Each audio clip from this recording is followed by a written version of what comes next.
백두의 바람, 김정은의 비밀을 넘다. 저는 윤설아입니다. 지금부터 들려드릴 이야기는 제가 직접 겪은 일이에요. 믿기 어려우시겠지만 모두 사실입니다. 백두산 자락 끝, 해발 2200m 북부 산악 기상소. 그곳에서 저는 12년을 버텨냈어요. 매일 아침 6시 계기판의 숫자들을 확인하고 평양으로 보고서를 전송하는 게 제 일이었습니다. 남편 정혁은 인근 수력발전소에서 일했고 8살 아들 하늘이와 함께 우리는 그럭저럭 평범한 삶을 살고 있었죠. 그런데 그날 밤은 달랐습니다. 2023년 12월 15일 영하 35도. 바람이 관측소 외벽을 긁어먹듯 울어댔어요.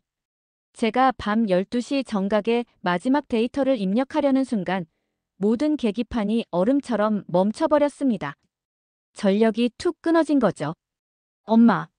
하늘이의 거친 숨소리가 어둠 속에서 들려왔어요. 숨이 안 쉬어져. 아이는 태어날 때부터 폐가 약했습니다. 고지대의 차가운 공기는 하늘이에게 독이나 다름없었어요. 저는 서둘러 낡은 산소 분무기를 찾아 아이의 입에 가져다 댔습니다. 하지만 전기가 없으니 그것도 소용없었죠. 하늘아, 엄마가 별자리 이야기해줄까? 저는 떨리는 목소리로 말했습니다. 저기 보이는 게 오리온자리야. 지금 바람은 북서풍이고 풍속은 초속 15m 정도 되는 것 같아. 곧 잦아들 거야. 아이의 숨소리가 조금씩 안정되기 시작했어요. 제가 기상 데이터로 아이를 달래고 있다는 게 우스웠지만 그때는 그것밖에 할 수 있는 게 없었습니다. 새벽 4시쯤 누군가 문을 두드렸어요. 군부 연락병이었습니다. 두터운 군복을 입고 손에는 빨간 도장이 찍힌 봉인된 서류 봉투를 들고 있었죠. 윤설아 동무, 최고 영도자의 특명이다. 봉투를 뜯는 순간 제 손이 떨렸습니다. 공식 문서 맨 위에는 분명히 김정은의 서명이 있었어요. 내용은 이랬습니다. 백두 기상 프로젝트 핵실험 시뮬레이션용 미세 기상 데이터 수집. 극저온, 풍속, 폭설 패턴을 분 단위로 측정해서 보고하라는 거였습니다. 이건 저는 중얼거렸습니다. 핵실험과 기상이 무슨 상관이? 묻지 말고 하라는 대로만 해라. 연락병이 차갑게 말했어요. 거부는 반역이다. 저는 펜을 들었습니다. 서명하는 순간 마음속에서 무언가 부러지는 소리가 들렸어요. 제가 지금까지 해온 순수한 기상 관측이 누군가의 무서운 계획의 일부가 되는 순간이었습니다. 며칠 후 정혁이 돌아왔을 때 저는 모든 걸 털어놨어요. 난방도 제대로 안 되는 기상소에서 더 이상 당신과 하늘이를 고생시킬 수 없어. 정혁이 말했습니다. 이번 단동 출장만 다녀오면 전력 배분 문제를 해결할 수 있을 거야. 조금만 기다려. 저는 고개를 끄덕였어요. 하지만 마음 한구석에서는 불안감이 자라고 있었습니다. 김정은의 특명 서류를 받은 이후로 모든 게 달라지고 있었거든요. 바람의 방향이 바뀌듯 우리 삶의 방향도 예상치 못한 곳으로 흘러가고 있었습니다. 정혁이 단동으로 떠난 지 일주일이 지났습니다. 연락이 끊어진 지는 사흘째였어요. 라디오에서는 하루 종일 김정은의 혁명적 기상동원 구호가 울려 퍼졌습니다. 기상은 곧 국방이다. 최고 영도자의 뜻에 따라 천지개벽의 과학을 완성하자. 그 소리를 들을 때마다 등골이 서늘했어요. 제가 보내고 있는 데이터가 정말 무엇에 쓰이는 건지 점점 더 명확해지고 있었거든요. 그날 저녁 하늘이와 함께 저녁을 먹고 있는데 문이 거칠게 열렸습니다. 보위부 요원 3명이 들어왔어요. 앞장선 남자가 차갑게 말했습니다. 윤설아, 김정은 동지의 특명 데이터가 사라졌다.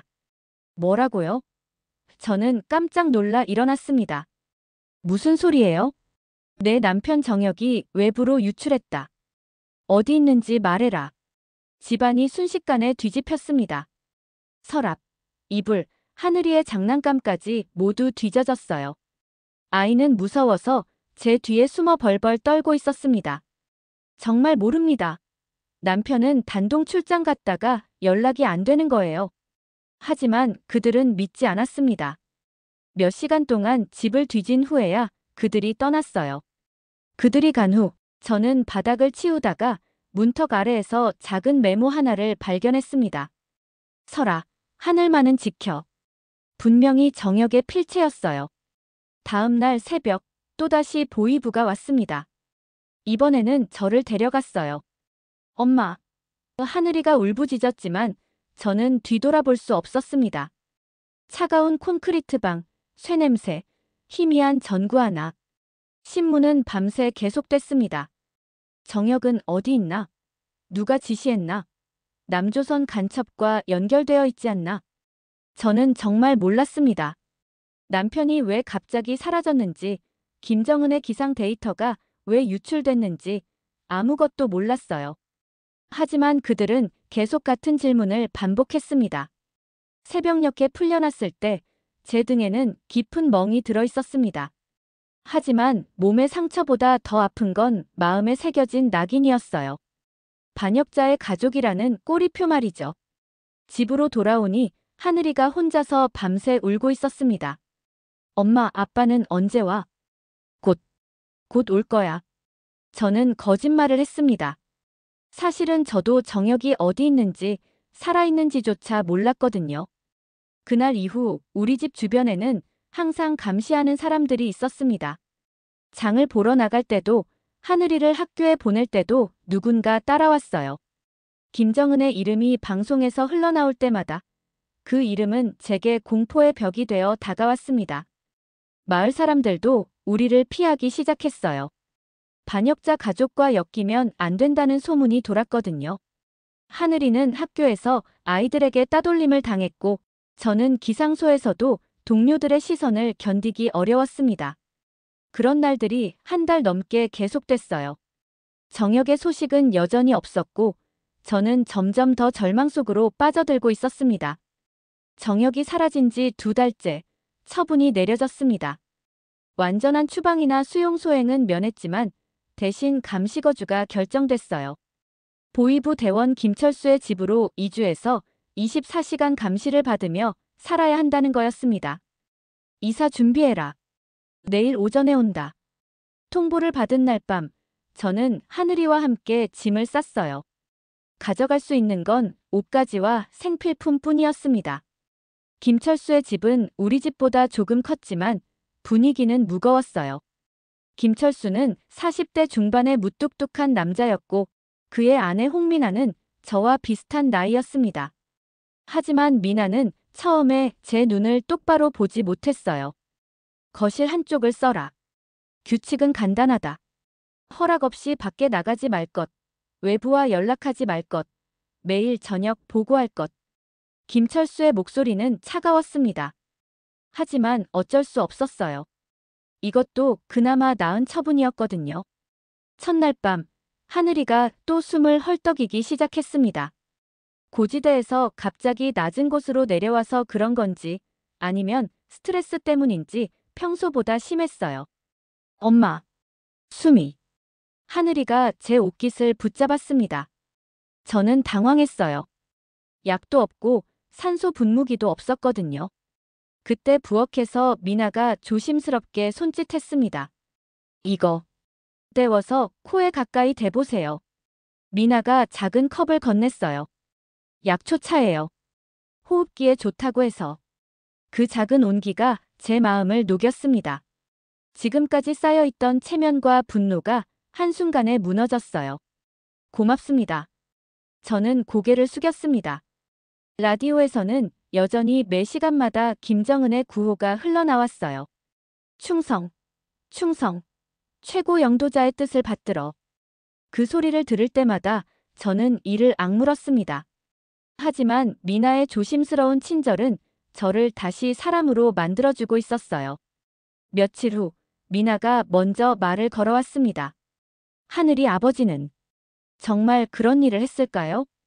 저도 모르겠어요. 저는 솔직히 대답했습니다. 하지만 제가 아는 정혁은 나쁜 사람이 아니에요. 분명히 이유가 있을 거라고 생각해요. 미나는 잠시 말이 없었습니다. 그러다가 작은 목소리로 말했어요. 사실, 저도 가끔 의문이 들어요. 우리가 하는 일들이 정말 옳은 건지. 그날 밤부터 미나와 저는 조금씩 가까워졌습니다. 물론 김철수가 있을 때는 조심해야 했지만 그가 출근한 낮 시간에는 서로 이야기를 나눴어요. 미나도 저처럼 고민이 많은 평범한 여자였습니다. 적과의 동거 속에서 배운 게 있다면 사람은 모두 상황의 죄수일 뿐이라는 거였어요.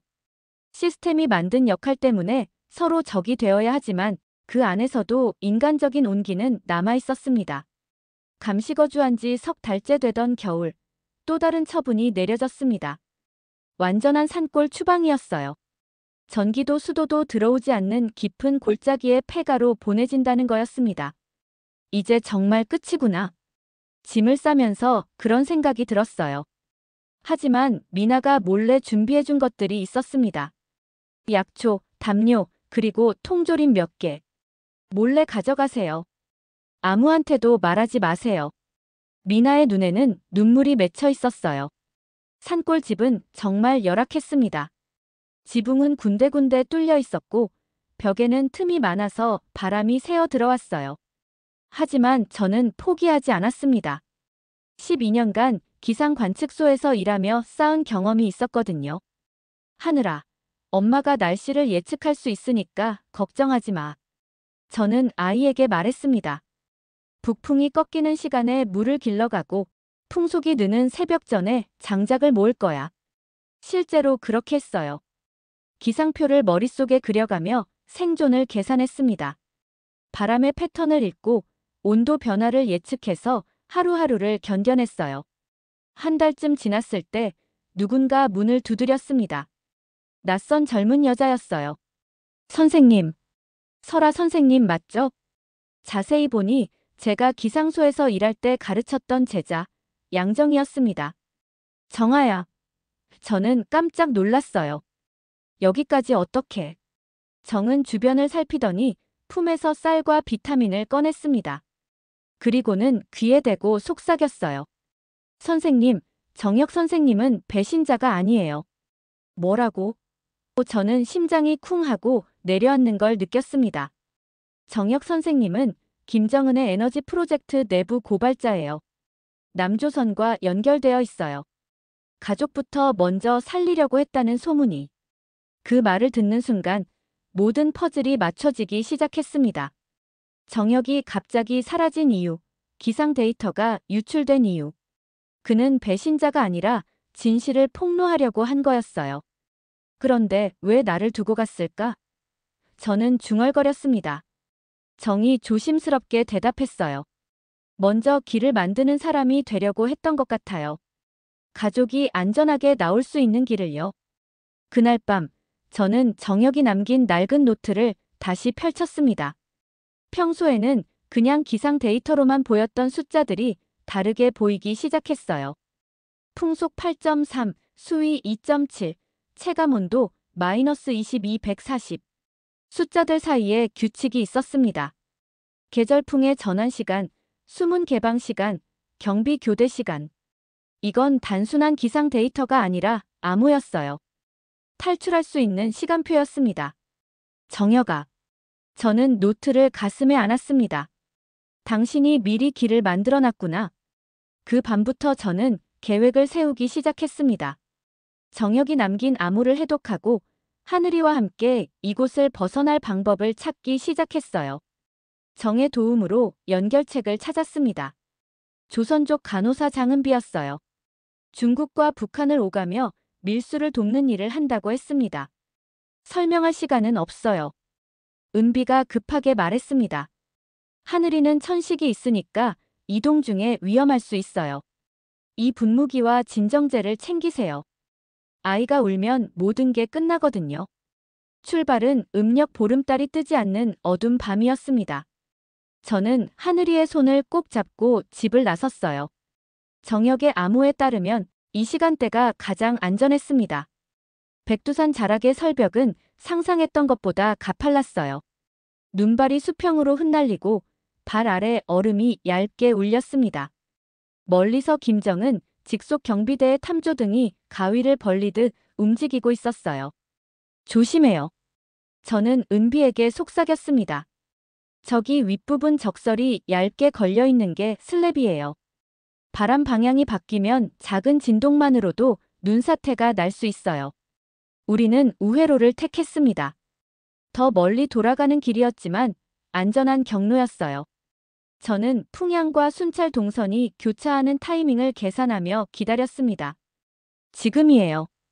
제가 신호를 보내자 우리는 일제히 움직였습니다.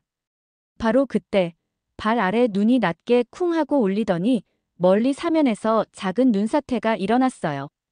탐조등이 반사적으로 그쪽으로 향했고 우리는 그 틈에 얼음 강 위로 몸을 던졌습니다.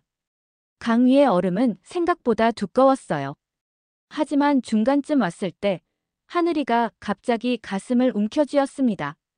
엄마. 숨이. 차가운 공기 때문에 천식이 악화된 거였어요. 저는 서둘러 은비가 준 분무기를 꺼냈습니다. 3번, 4번 분사했더니 아이의 가슴이 서서히 내려앉았어요. 조금만 더 가면 돼. 저는 하늘이의 등을 토닥이며 말했습니다. 그때 달빛이 구름 사이로 비쳤어요. 하늘이의 눈이 다시 저를 바라보고 있었습니다. 그 순간 저는 확신했어요. 오늘 밤의 바람은 우리 편이라는 것을. 강을 다 건넜을 때 중국 땅의 공기가 느껴졌습니다. 같은 찬 공기였지만 왠지 다르게 느껴졌어요. 자유의 냄새가 났달까요? 이제 1단계는 끝났어요. 은비가 말했습니다. 하지만 진짜 어려운 건 지금부터예요. 중국 연길의 안전가옥에서 이틀을 숨어 지냈습니다. 좁은 방이었지만 따뜻했고 뜨거운 음식을 먹을 수 있었어요. 하늘이의 얼굴에도 조금씩 생기가 돌기 시작했습니다. 이제 기차와 버스를 갈아타면서 서쪽으로 가야 해요. 은비가 설명했습니다.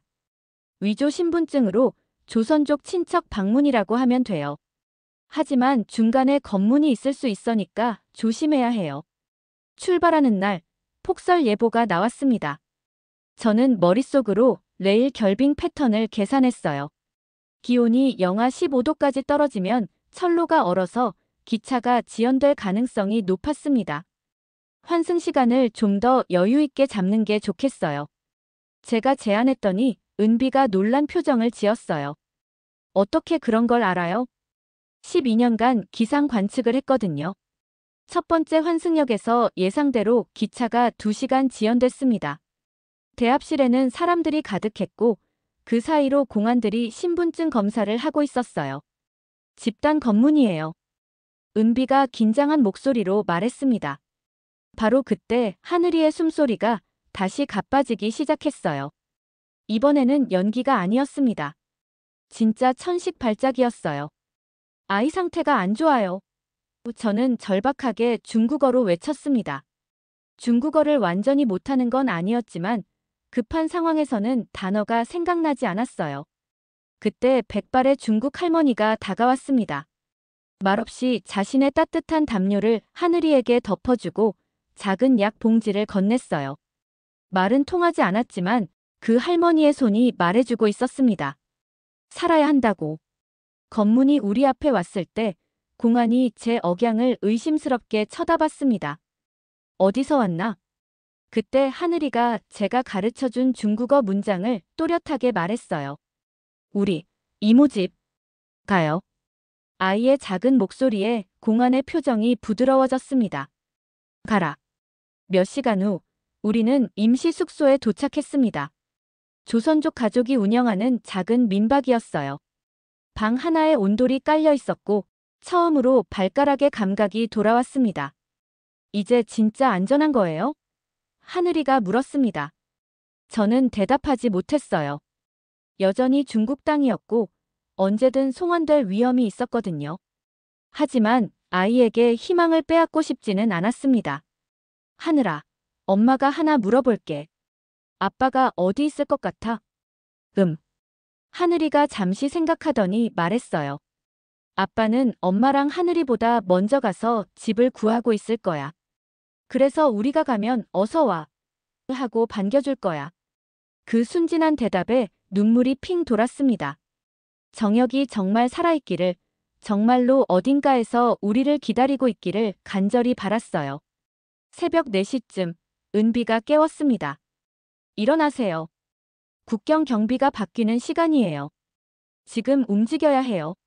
정역의 암호에 적힌 시간이었습니다. 경비 교대 시간 사이에 15분 공백을 노리는 거였어요. 우리는 다시 눈밭을 가로질렀습니다. 이번에는 완전히 중국 내륙으로 깊숙이 들어가는 길이었어요. 발자국이 눈에 남지 않도록 바람이 센 능선을 따라 걸었습니다. 저기 보이는 마을까지 가면 차가 기다리고 있을 거예요. 은비가 가리킨 곳에 희미한 불빛이 보였습니다. 마을에 도착했을 때 낡은 트럭 한 대가 기다리고 있었어요. 운전기사는 무뚝뚝하게 짐칸을 가리켰습니다. 여기 들어가세요. 검문소 몇 개 지날 거예요. 트럭 짐칸은 비좁았지만 이불과 음식이 준비되어 있었습니다. 하늘이는 드디어 깊게 잠들었어요. 처음으로 안전하다고 느끼는 잠이었을 거예요. 트럭이 출발하면서 저는 창밖으로 스쳐 지나가는 중국 벌판을 바라봤습니다. 김정은의 감시에서 벗어난 첫날 밤이었어요. 바람이 다른 방향에서 불어오고 있었습니다. 정역의 노트에 따르면 몽골 국경은 이번 달 말까지 경비가 느슨해진다고 되어 있었습니다. 하지만 문제가 있었어요. 하얼빈에서 서쪽으로 가는 열차가 폭설로 운행 중단된다는 방송이 나온 거였습니다. 어떡하죠? 이대로 기다리면 며칠이 걸릴지 모르는데. 은비가 걱정스러워했어요. 저는 창밖의 눈구름을 바라봤습니다. 구름의 색깔과 바람 방향을 보니 이 폭설은 12시간 정도면 그칠 것 같았어요. 내일 오후쯤이면 날씨가 맑아질 거예요. 그때까지 기다렸다가 야간 버스를 타는 게 좋겠어요. 정말요? 네. 저기 서북쪽 하늘이 조금씩 밝아지고 있어요. 고기압이 밀려오고 있거든요. 다음 날 오후, 정말로 눈이 그쳤습니다. 은비가 신기한 듯 저를 쳐다봤어요. 선생님, 정말 대단해요. 우리는 야간 버스에 올라탔습니다. 내몽골 지역으로 가는 15시간짜리 긴 여행이었어요. 버스 안에는 온갖 사람들이 타고 있었습니다. 농민공들, 장사하러 가는 상인들, 고향에 돌아가는 사람들. 하늘이는 창가 자리에 앉아서 지나가는 설원을 바라봤습니다. 엄마, 여기는 북한이랑 다르네요. 뭐가 다르지? 사람들이 큰 소리로 웃어요. 그 말을 듣는 순간 가슴이 뭉클해졌어요. 아이가 느끼고 있는 자유의 첫 번째 감각이었습니다. 버스가 중간 휴게소에 섰을 때 갑자기 공안 차량이 들어왔습니다. 정기 검문이었어요. 신분증 검사. 제 심장이 쿵쾅거렸습니다. 위조 신분증이 들통나면 모든 게 끝이었거든요. 공안이 제 신분증을 보더니 의심스럽게 물었습니다. 목적지가 어디지? 친척. 만나러 가요. 저는 떨리는 중국어로 대답했습니다. 그때 하늘이가 갑자기 기침을 하면서 토하기 시작했어요. 참얼미 때문이었는데 공안이 깜짝 놀라 뒤로 물러났습니다. 아이고, 아이가 아프네. 빨리 가서 치료받아. 덕분에 검문을 쉽게 통과할 수 있었어요. 하늘이의 아픔이 우리를 구해준 셈이었습니다. 새벽녘에 버스에서 내렸을 때 우리는 이미 내몽골 초원 가장자리에 와 있었습니다. 멀리 몽골 국경이 보였어요. 이제 정말로 마지막 관문이에요. 은비가 말했습니다. 하지만 여기서부터가 제일 위험해요. 내몽골의 초원은 생각했던 것과 달랐습니다. 겨울이라 풀은 누렇게 말라 있었지만 지평선까지 펼쳐진 광활함은 숨이 막힐 정도였어요. 북한에서는 한 번도 본 적 없는 풍경이었습니다. 여기서 몽골 쪽 가이드를 만나게 될 거예요. 은비가 설명했습니다. 바트톨드라는 사람인데 이 지역을 손바닥처럼 알고 있어요. 약속 장소는 낡은 관정 옆이었습니다. 해질녘쯤 되니까 말을 탄 남자가 나타났어요. 몽골 쪽 특유의 갈색 얼굴에 깊은 주름이 있었지만 눈빛은 따뜻했습니다. 바트톨드예요? 은비가 물었습니다. 남자가 고개를 끄덕이더니 유창한 중국어로 말했어요. 국경까지는 40km. 하지만 중간에 초소 3개 지나야 해요. 밤에 가야 안전해요. 바트톨드는 우리를 자신의 게르전통 천막짐로 데려갔습니다. 안에는 따뜻한 불이 타고 있었고 양고기 수프 냄새가 났어요. 이거 먹고 힘내세요. 오늘 밤은 쉽지 않을 거예요. 하늘이는 며칠 만에 제대로 된 따뜻한 음식을 먹었습니다. 아이의 볼에 다시 붉은 빛이 돌기 시작했어요. 엄마, 여기 아저씨들은 왜 이렇게 친절해요? 사람이라는 건 원래 서로 도우며 사는 거야. 저는 하늘이의 머리를 쓰다듬었습니다. 북한에서는 그럴 기회가 별로 없었을 뿐이야. 자정이 되자 바트톨드가 우리를 깨웠습니다. 출발해요. 달이 없는 지금이 제일 좋아요. 말 2필과 작은 수레가 준비되어 있었습니다. 하늘이와 저는 수레에, 은비는 바트톨드와 함께 말에 탔어요. 초원을 가로지르는 길은 신기했습니다. 길이라고 할 것도 없었어요. 바트톨드가 별자리를 보면서 방향을 잡아갔거든요. 저기 보이는 게 북극성이에요. 바트톨드가 가리켰습니다. 몽골 사람들은 수천 년 전부터 저 별을 보고 길을 찾았어요. 저도 기상 관측을 하면서 별자리에 대해 공부했던 기억이 났어요. 카시오페이아 자리로 방향 확인하는 거죠? 바트톨드가 놀란 표정을 지었습니다. 아, 당신도 하늘을 읽을 줄 아는군요. 2시간쯤 달렸을 때 멀리 불빛이 보였습니다. 첫 번째 초소였어요. 여기서부터는 말소리도 내면 안 돼요. 바트톨드가 속삭였습니다. 우리는 말에서 내려 걸었습니다. 초소를 우회하는 길은 습지대였어요. 발이 푹푹 빠지는 진흙탕을 걸어야 했습니다.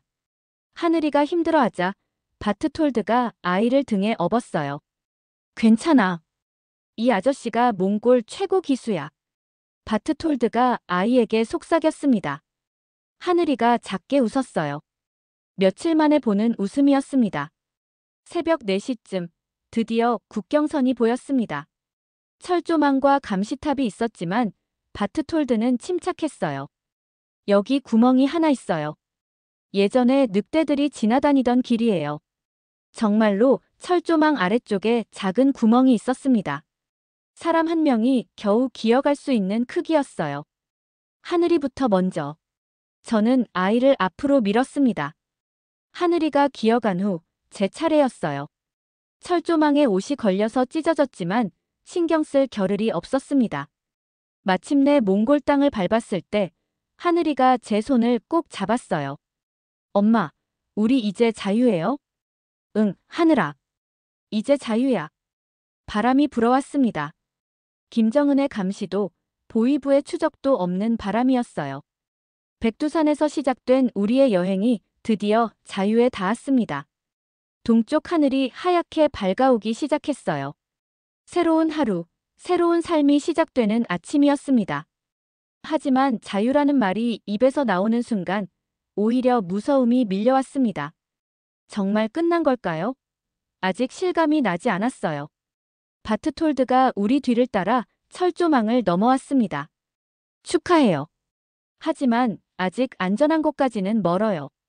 이곳은 무인지대라서 중국 공안이나 몽골 경찰 모두 순찰 돌거든요. 우리는 다시 걷기 시작했습니다. 몽골의 초원은 중국 쪽과는 달리 더욱 광활했어요. 어디를 봐도 사람의 흔적이 없었습니다.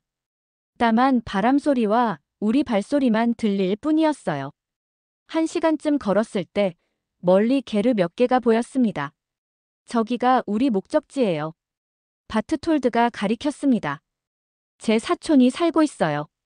거기서 울란바토르까지 가는 차를 구할 수 있을 거예요.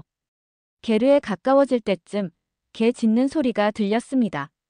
그리고 곧 한 남자가 나타났어요. 바트톨드와 몽골어로 빠르게 이야기를 나눈 후 우리를 안으로 안내했습니다. 이분이 제 사촌 어르디네요. 바트톨드가 소개했습니다. 어르디는 말없이 우리에게 뜨거운 차와 구운 양고기를 내왔습니다. 입에 넣는 순간 그동안의 긴장이 풀리면서 눈물이 났어요. 울지 마세요. 어르디가 서툰 중국어로 말했습니다. 여기는 안전해요. 아무도 당신들을 해치지 않을 거예요. 하늘이는 며칠 만에 처음으로 깊게 잠들었습니다. 평화로운 얼굴이었어요. 아이 곁에 앉아서 저는 정혁의 노트를 다시 펼쳤습니다. 마지막 페이지에 이런 글이 적혀 있었어요. 영희야, 만약 내가 이 글을 읽고 있다면 우리는 성공한 거야. 하늘이와 함께 자유로운 곳에 있을 거야. 나는 먼저 가서 기다리고 있을게. 서두르지 말고 안전하게 와. 사랑한다. 그때까지 참고 있던 감정이 터져 나왔습니다. 정혁을 생각하니 가슴이 미어졌어요. 정말 살아있기를, 정말 어딘가에서 우리를 기다리고 있기를 간절히 바랐습니다. 다음 날 오전, 어르디가 낡은 지프를 끌고 왔습니다. 울란바토르까지 6시간 걸려요. 중간에 검문소 하나 있지만 제가 아는 사람이라 문제 없을 거예요. 출발하기 전 바트톨드가 저에게 작은 돌 하나를 건넸습니다. 몽골 사람들은 이걸 행운의 돌이라고 불러요. 새로운 땅에서 새로운 삶을 시작할 때 가지고 다니면 좋다고 해요. 고마워요. 정말 고마워요. 저는 바트톨드의 손을 꼭 잡았습니다. 어떻게 감사를 표현해야 할지 모르겠어요. 우리는 원래 이런 사람들이에요. 바트톨드가 웃었습니다. 초원에서는 서로 도와야 살 수 있거든요. 지프가 초원을 가로지르면서 창밖 풍경이 점점 바뀌었습니다. 산이 보이기 시작했고 간간히 가축들이 풀을 뜯고 있었어요. 북한에서는 상상할 수 없는 평화로운 풍경이었습니다. 하늘이가 창 밖을 보면서 물었습니다. 엄마, 여기 사람들은 왜 이렇게 자유롭게 살아요? 원래 사람들은 이렇게 사는 거야, 하늘아. 그럼 북한은 왜? 그건 하늘이가 커서 스스로 생각해 볼 수 있을 거야. 오후쯤 되니까 멀리 도시가 보이기 시작했습니다. 울란바토르였어요. 평양보다는 작았지만 사람들이 자유롭게 돌아다니는 모습이 보였습니다. 한국 대사관은 시내 중심가에 있어요. 어르디가 설명했습니다. 거기 가면 한국으로 갈 수 있을 거예요.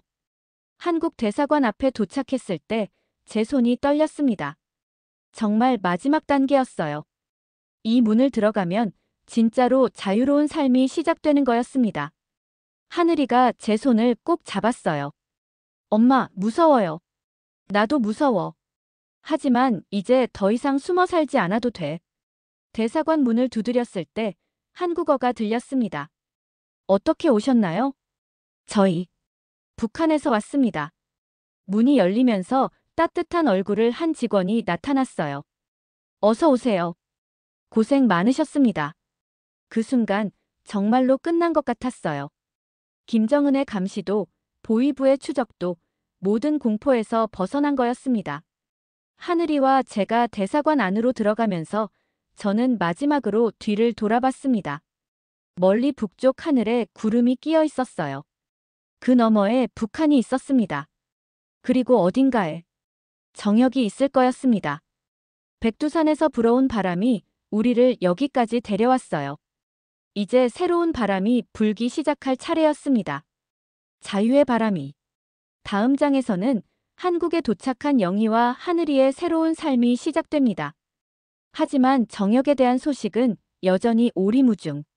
과연 가족의 재회는 가능할까요? 그리고 김정은 정권의 비밀을 알고 있는 영희는 과연 안전할까요? 정혁의 시선 먼저 떠난 남자의 비밀. 계획의 시작. 영희가 탈북하기 3개월 전 2024년 9월 평양 기상연구소 지하 자료실. 동무, 이 자료들 좀 보시오. 나는 영희에게 몰래 수집한 기상 데이터들을 보여줬다. 겉으로는 단순한 날씨 기록이었지만 실제로는 완전히 다른 의미였다. 이상하네요. 백두산 지역 관측 데이터가 왜 이렇게 많이 빠져 있죠? 영희가 의아해했다. 나는 대답하지 않았다. 말할 수 없었다. 그 빠진 데이터들이 바로 김정은 정권의 가장 큰 비밀 중 하나라는 걸. 3년 전 나는 우연히 보위부 내부 문서를 보게 됐다. 백두산 지하에 거대한 시설이 있다는 내용이었다. 공식적으로는 기상 관측소였지만 실제로는 핵개발과 관련된 뭔가가 있었다. 그날 밤 집에 돌아와서 하늘이를 재우고 난 후 나는 영희에게 조심스럽게 말을 꺼냈다. 영희야, 만약에 우리가 이곳을 떠나야 한다면 갑자기 왜 그런 소리를 해요? 그냥 가정해보는 거야. 영희는 웃으며 내 이마에 손을 댔다. 열도 안 나는데 왜 이상한 소리를 해요? 하지만 나는 이미 결심했다. 가족을 지키기 위해서는 미리 준비해야 했다. 은밀한 준비 탈북 2개월 전. 나는 표면적으로는 평범한 기상연구원이었지만 실제로는 조선족 네트워크와 연결되어 있었다. 대학 시절 중국에서 공부했던 경험 때문에 만난 사람들이었다. 우리 동무, 정말 심각한 거요? 중국 심양의 연락책인 김철호가 물었다. 내가 알고 있는 걸 서방에 알리면 김정은 정권은 큰 타격을 받을 거요. 하지만 그 전에 우리 가족이 위험해질 수도 있어. 그럼 먼저 가족을 안전한 곳으로 보내고. 아니요. 나는 남아 있어야 해. 더 많은 증거를 수집해야 하고 무엇보다 의심받으면 안 되거든. 나는 조심스럽게 탈북 루트를 설계했다. 내가 직접 가는 것이 아니라 영희와 하늘이만 먼저 보내는 계획이었다. 하지만 문제가 생겼다. 보위부에서 내게 관심을 보이기 시작한 것이다. 리정혁 동무, 최근에 중국 쪽 자료를 많이 요청하셨다면서요? 보위부 김소좌가 사무실로 찾아왔다. 네, 장마전선 분석을 위해서입니다. 그런데 왜 백두산 지역 데이터를 특별히 많이 보시나요? 식은땀이 났다. 최근 백두산 화산 활동 징후가 있어서 만약의 경우를 대비해야 하지 않겠습니까? 김소좌는 의심스러운 눈빛을 보냈지만 더 이상 추궁하지는 않았다. 그날 밤 나는 결심했다. 더 이상 미룰 수 없었다. 영희에게 남긴 암호 탈북 1개월 전. 영희에게 직접 말할 수는 없었다. 너무 위험했다. 대신 나는 기상 관측 노트에 암호를 숨겨놓기 시작했다. 기온 변화율 15도, 습도 40%, 바람 방향 북서풍. 겉으로는 평범한 기상 데이터였지만 우리만 아는 암호로는 탈북 루트와 타이밍을 의미했다. 영희는 눈치채지 못했다. 어쩌면 당연했다. 12년간 함께 일하면서도 내가 이런 비밀을 가지고 있을 거라고는 상상하지 못했을 테니까. 하지만 시간이 얼마 남지 않았다. 보위부의 감시가 점점 노골적해지고 있었다. 마지막 밤 탈북 전날. 정혁아, 요즘 왜 이렇게 예민해? 영희가 걱정스럽게 물었다. 별거 아니야. 그냥 업무 스트레스야. 나는 하늘이를 무릎에 앉히고 책을 읽어줬다. 마지막이 될지도 모르는 시간이었다. 아빠, 내일도 책 읽어줄 거죠? 아빠가 출장을 갈 수도 있어. 언제 돌아와요? 곧 돌아올게. 하늘이가 착하게 있으면. 하늘이를 재운 후 나는 마지막으로 노트를 완성했다. 모든 탈북 루트와 연락처, 그리고 마지막 페이지에는 영희에게 하고 싶었던 말들을. 영희야, 만약 내가 이 글을 읽고 있다면 우리는 성공한 거야. 하늘이와 함께 자유로운 곳에 있을 거야. 나는 먼저 가서 기다리고 있을게. 서두르지 말고 안전하게 와. 사랑한다. 거짓말이었다. 나는 먼저 갈 수 없었다. 더 중요한 일이 남아 있었으니까. 영희 탈북 후 혼자 남은 선택. 영희와 하늘이가 떠난 지 일주일 후 보위부에서 소환장이 왔다. 리정혁 동무 부인과 아들이 며칠째 연락이 안 된다면서요? 네. 친정어머니가 위독하셔서 급히 갔다고 했는데. 친정이 어디죠? 함경북도 무산입니다. 보위부 김소좌가 차가운 미소를 지었다. 확인해보니까 무산에 그런 사람은 없던데요? 끝났다.